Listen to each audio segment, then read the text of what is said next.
इसके ऊपर एक बहुत उम्दा किताब जो है ये पॉल मैगोनी की किताब अगर पढ़ें तो ऐसा लगेगा, ये किल खालिद के नाम से। अच्छा, ये बेस्ट सेलर है, न्यूयॉर्क टाइम्स बेस्ट है। इसको पढ़ें तो ऐसा लगेगा कि जैसे आप एक मूवी का, बिल्कुल आप समझें कि एक मूवी का स्क्रिप्ट पढ़ रहे हैं। और इसकी अगर किसी ने इसको थोड़ा सा देखना हो, अगर किताब तक रसाई ना हो और इस स्टोरी में कोई इंटरेस्ट हो किसी को, तो वो जो है वो इसमें 28 स्लाइड जो है ना, Khalid Mishal, how Mossad bid to assassinate Hamas leader ended in fiasco. मतलब इतना बड़ा फियास्को, गूफअप जो है, ये टेलीग्राफ में देख लें। फिर 2011 के यरूशलेम पोस्ट में this week in history the failed assassination of Mashal. उसके बाद फिर टाइम्स ऑफ इसराइल 24 अगस्त 2022 begging royal mercy how Israel recovered from botched Mishal hit 25 साल पहले। अच्छा, उसमें जब ये हुआ ना, ये तारीख थी, ये सितंबर में हुआ था और ये कहानी सामने आई, तो उस वक्त का न्यूयॉर्क टाइम्स, मैं आपको आर्काइव दिखाता हूँ जब खालिद मिशाल के साथ ये हुआ था, उस वक्त का आपको मैं न्यूयॉर्क टाइम्स दिखाता हूँ। ये 31 स्लाइड है, ये है 15 अक्टूबर 1997 का। The daring attack the blue of Israel's face, ठीक है, अकॉर्डिंग टू जॉर्डेनियन ऑफिशियल्स। ये देखें, एजेंट्स वर, ये न्यूयॉर्क टाइम्स है और ये है न्यूयॉर्क टाइम्स 15 अक्टूबर 1997 का।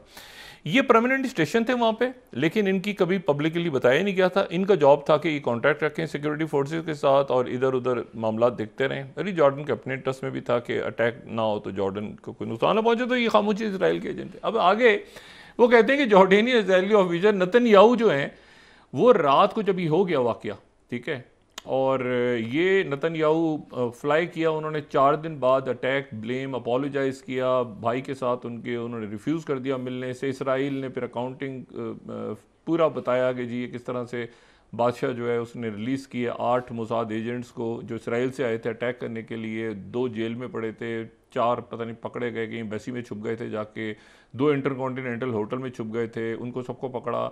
उसके बाद जनाब टेलीफोन कॉल गई यहाँ से क्लिंटन को। तो ये पूरी स्टोरी जो है ना, आप इसको पढ़ें और ये किताब पढ़ें। डेज ऑफ वेयरिंग, क्लिंटन थे उस वक्त, शेख अहमद यासीन को छुड़वाया, नेतन्याहू जो है वो उनकी जो है वो बिल्कुल अजीब पोजीशन हो गई। और king was threatening a total breach of relation, closure of Israeli embassy, public trial by military court of the 2 Israeli agents. अच्छा, ये पूरा एक तमाशा बना सारा। अच्छा, अब मैं आपको बता ही रहा हूँ सिर्फ कि आज क्यों मैं जिक्र कर रहा हूँ इस बात का। ये आज देखें आप कैसे वो उस वक्त के विलियम बर्न्स मौजूद हैं, CIA चीफ। मैंने आपसे कहा ना, सब एक दूसरे को जानते हैं जी। कोई नया नहीं है। विलियम बर्न्स वापस आ गए हैं, नेतन्याहू फिर बैठे हुए हैं। वो नेतन्याहू जिन्होंने खालिद मिशाल को, उस वक्त भी वो वजीर आजम थे जो इलेक्शन हार गए थे 99 का। उस 97 में इतना गुफअप हुआ, ये मुसाद का इतना गुफअप हुआ, वो इलेक्शन ही हार गए, बीवी नेतन्याहू। तो उसके बाद जो है वो वही नेतन्याहू, वही विलियम बर्न्स, वही जॉर्डन, ठीक है, वही इजिप्ट, वही सारा खिता पूरा। मुलाकात किसकी हो रही है? मुलाकात जो है वो खालिद मिशाल और इस्माइल हनिया, हमास की लीडरशिप इस वक्त मिस्र में है। सही, मिस्र में, यानी यहाँ पे नहीं, कतर में नहीं, मिस्र में। और मिस्र में वो पहुंचे थे कल, और मिस्र पहुंचने के बाद उनकी जो मुलाकात हुई, तो उनकी जो मुलाकात हुई वो मिस्र के जो इंटेलिजेंस चीफ हैं अब्बास कमाल, उनके साथ उनकी मुलाकात हुई। और उसके बाद आज जो है वो कतर के अमीर कतर, यानी कल तो वजीर आजम की मुलाकात हुई थी विलियम बर्न्स, आज अमीर कतर जो हैं वो भी मिस्र में है। सही। और उनकी वहाँ पे मुलाकात हो रही है जनरल रिटायर्ड सीसी के साथ, क्योंकि कल अरब लीग का इजलास है। अच्छा, तो इन्होंने वहाँ से वापस आना है और वापस आके शरीक होना है इसमें, इस मीटिंग में। अच्छा, इसमें हम कोट कर देते हैं, खबरें सेंसिटिव हैं तो सोर्स कोट करना ज़रूरी है, वरना ये बड़ी ही ख़तरनाक खबरें, और ये इस वक्त फिर डॉट्स कैसे मिलते हैं आपस में जी। तो हम दोनों को कोट करते हैं, 19th और 20th एहराम ऑनलाइन, जो एहराम उनका अखबार है।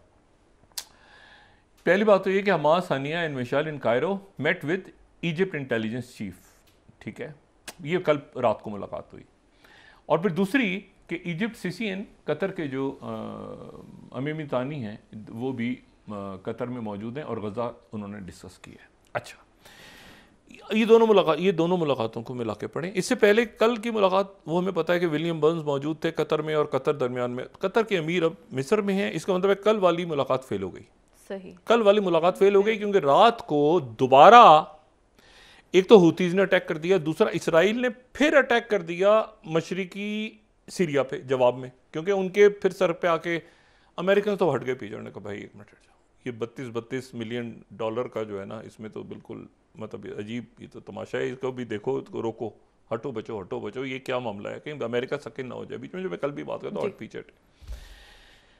अब जनाब ये हुआ कि वो पहले ही होता कि सीज फायर हो जाएगा 4 घंटे का, 5 घंटे का, 6 घंटे का, वो जनाब सीज फायर के दौरान फिर बॉम्बिंग शुरू हो गई, बमबारी शुरू कर दी उन्होंने हॉस्पिटल्स के ऊपर। और वो नेतन्याहू ने कहा कि मैं सीज फायर को नहीं मानता। पहले ये बात हुई कि जी इसराइल मान गया, अमेरिकन ने कहा नहीं, नेतन्याहू ने कहा मैं तो नहीं मान रहा। उन्होंने कहा 2-3 हम लोग छोड़ते हैं यहाँ से, उन्होंने कहा हम तो नहीं छोड़ते। उन्होंने अपने पास रखे हुए हैं, वो अभी झगड़ा बढ़ गया और कल है अरब लीग का इजलास। अच्छा, अब इसमें जो है तो एक तो ये आप जहन में रखें कि ये कौन से विलियम। अच्छा, फिर उसके बाद विलियम बर्न्स का एक दूसरा मामला ख़राब हुआ। विलियम बर्न्स का बहुत ही एक अजीब मामला है।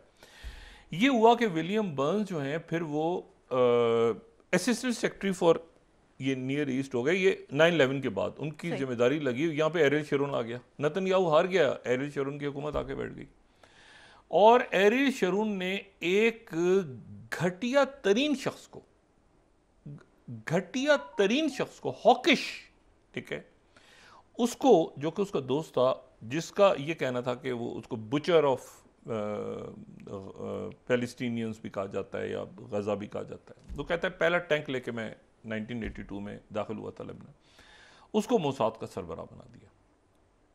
अब जनाब ये हुआ कि फिर फटा पड़ गया, ये इंतफादा शुरू हो गई, इंतफादा, ठीक है जी। अब जनाब वहाँ से वो आ रहे हैं, जा रहे हैं, आ रहे हैं, जा रहे हैं। उस ज़माने में मैं आपको बता रहा हूँ कि किस तरह से तारीख अपने आप को, ये 2002 का मई देखें, New York Times, diplomats are flocking to Israel, no peace plan, कोई पीस प्लान नहीं हो रहा, कोई बातचीत नहीं हो रही। कौन है आगे आगे, ये 15वीं स्लाइड, आगे आगे कौन है जनाब, उसमें यही हमारे बर्न्स, ठीक है, निकोलस बर्न्स आगे आगे हैं, लेकिन मामला हो नहीं रहा। अच्छा, उसके बाद आप ये देखें उस ज़माने का न्यूज़ वीक, ये मैं आपको दिखा रहा हूँ, जुलाई 2001, शेरोन कह रहे हैं कि इसराइल में टेक स्टेप्स अगेंस्ट अरफात, वो कह रहे हैं मैं अरफात को मारूंगा। ये 2001 का न्यूज़ वीक है। दरमियान में कौन पड़े हुए हैं, ये जनाब फिर दोबारा। अच्छा, फिर आप 2002 का टेलीग्राफ देखें, US official meets Yasir Arfat. अब ये कौन है, ये 2010 स्लाइड आप देखें, यूएस ऑफिशियल मीट्स, कौन बंदा है, ठीक है, US under secretary state for Middle East William Burns held talks with Palestinian leader Yasser Arafat अपनी रेजिडेंस पे। ये मैंने कहा ना, इनको बड़ा एहतराम से देखा जाता है, क्योंकि ये हमेशा इनके मत्थे वहाँ पे कोई हॉक लगा है। ये विलियम बर्न्स बड़े बड़े ये डिप्लोमेट, ब्रिलियंट डिप्लोमेट है, ठीक है, ये समझते हैं मिडिल ईस्ट को, वो सामने से कोई इनके कोई पागल आदमी लग जाता है। अच्छा, अब जनाब क्या हुआ कि फिर उसके बाद आप 2001 का गार्डियन देखें, 2001 के नवंबर का गार्डियन, हार्डलाइन जर्नल, कौन हार्डलाइन जर्नल, वही मेयर डेगन जिसकी मैं बात कर रहा हूँ। हार्डलाइन जर्नल जो है, ये फिर विलियम बर्न्स का नाम आ रहा है। Hardline general who led death squad is Israel peace negotiator. Ariel Sharon ने पीस के निगोशिएट करने के लिए विलियम बर्न्स जो पहुंचे हैं, सेकंड पैराग्राफ देखें आप, इनके साथ कौन है, एंथनी ज़ीनी। एंथनी ज़ीनी अभी रिटायर हुए थे, ये सेंटकॉम को हेड करते थे जब पाकिस्तान में ये हुआ ना, मुशर्रफ साहब भी आए तो एंथनी ज़ीनी थे उस वक्त, 9/11 के वक्त भी। अच्छा, बहरहाल ब्लड शेड हो रहा है, फड्डे पड़े हुए, इंतफादा चली हुई है। उधर से वो यासिर अरफात से मिल रहे हैं, उधर सामने उन्होंने जनाब बिठा दिया उसको हार्डलाइन जर्नल को, और हार्डलाइन जर्नल को मोसाद भी दे दी, ये मेयर देगॉन को। और मेयर देगॉन को अगर हम इस खबर को आगे थोड़ा सा देखें, या बस इतनी भी काफ़ी है, ये देखें ये मेयर देगॉन को फॉर्मर जनरल जो कि अपनी उनकी कमांड में गजा में रहे, और जिसने पहला टैंक लेके 1982 में अंदर इन्वेजन की, और देगॉन ये शेरॉन के साथ उसके इलेक्शन कैंपेन में रहा है, उसको मोसाद का चीफ बना दिया इस बेस पे, ठीक है। और हॉक और with a bloody military record as a lead negotiator, ठीक है। It's clear message to Washington the Palestinians who have cruel memories of general Degon, यानी उस बंदे के हाथ में दे दिया है। ये पहले भी मैं बता रहा हूं ना कि विलियम बर्न्स, ये तारीख आप देखें अजब तारीख है, इसीलिए वो फ़लस्तीनी कहते हैं, क्योंकि ये देगॉन और नतन, इसलिए वो कहते हैं यासिर अरफ़ात को जहर दिया था क्योंकि खालिद मिशाल को दिया हुआ। वो जो बात कहते हैं ना कि यासिर अरफ़ात की कुदरती मौत नहीं हुई थी, उसको जहर दिया हुआ, क्योंकि ये अटैम्प्ट हो चुकी है, ये किल खालिद किताब छपी हुई है ना। अच्छा, एनीवे, अब जनाब ये विलियम बर्न्स है, ये विलियम बर्न्स देखें, ये विलियम बर्न्स मिल रहे हैं यासिर अरफ़ात से। ये अब ये देखें कि ये तारीख इस तरह से घूम रही है कि विलियम बर्न्स कोशिश कर रहे हैं, लेकिन फिर ये हुआ कि पीछे कॉलिन पाल जो हैं वो ठुस हो गए। पीछे कॉलिन पाल जो हैं उन्होंने सरेंडर कर दिया। उन्होंने कहा भाई इस वक्त जो है, क्योंकि इसराइल ने कहा कि भाई ये 9/11 छिड़ी हुई है और हम आपके साथ हैं, आंखें होंगे दिखाई होंगी खुदा जी ने क्या किया हुआ। अच्छा, ये देखें 2018 जूनियर ऑफिसर्स, 23वीं slide, junior officers who stop murder of Arafat to save civilian heroes. अब ये एक नई किताब छपी, वो नई किताब छपी है, उसमें वो बंदा कहता है कि जी एरियल शरोन ने कहा था यासिर अरफात को मारने के लिए कि पूरा, ये मैं इसराइली मीडिया कोट कर रहा हूँ, उस किताब को हम कल वो डिस्कस करेंगे उसको। एरियल शरोन ने कहा कि पूरा का पूरा, ये इसराइली जर्नलिस्ट हैं रोनन बेनन, उन्होंने कहा कि एरियल शरोन ने कहा कि पूरा स्टेडियम उड़ा दो बैरूत का और एक पैसेंजर्स के जहाज गिरा दो टू किल यासिर अरफात। 2004 में उनकी अपनी डेथ हो गई, लेकिन उससे पहले वो यहाँ तक। अच्छा, बर्मेन कहता है कि ये 1982 में मोसाद ने इंटेलिजेंस दी कि ये कहा कि अरफात एक काहिरा से एथेंस जा रहे हैं जहाज में, ठीक है, और अब शूट डाउन कर दो, जहाज़ों को भी गिरा दो, ठीक है, और उसका भाई भी साथ है फतेही अरफात, और 30 बच्चे भी हैं फ़लस्तीनी, इन सबको गिरा दो। ये साबरा शतीला में ज़ख्मी हुए थे, इन बच्चों को लेके यासिर अरफात जा रहा है, ठीक है, और साथ इनके मेरोनाइट। तो यहाँ तक अंदाज़ा लगाएं कि ये इनके ऊपर दुनिया छोड़ी हुई है इस वक्त। दुनिया जिन पे छोड़ी हुई है, ये दुनिया ने फ़लस्तीनी छोड़े हुए हैं बच्चे, ये लोग हैं सारे। अच्छा, फिर उसके बाद जनाब क्या हुआ, ये 2002 में जुलाई में गार्डियन, आइसोलेटेड पाल डिसोन्स अरफात, ये पूरे इन्होंने कहा था कि हम साथ खड़े हैं अरफात के, यासिर अरफात के साथ खड़े हैं। विलियम बर्न्स को भेजते रहे, विलियम बर्न्स मुलाकात कर कोशिश करता रहा, लेकिन उसके बाद ये हुआ less than a month after emphasizing कि US would continue to do a business with Palestinian leader Yasser Arafat, Mr. Paul was forced on Sunday to renounce him. The Secretary of State found himself even further on the margin of U.S. administration yesterday.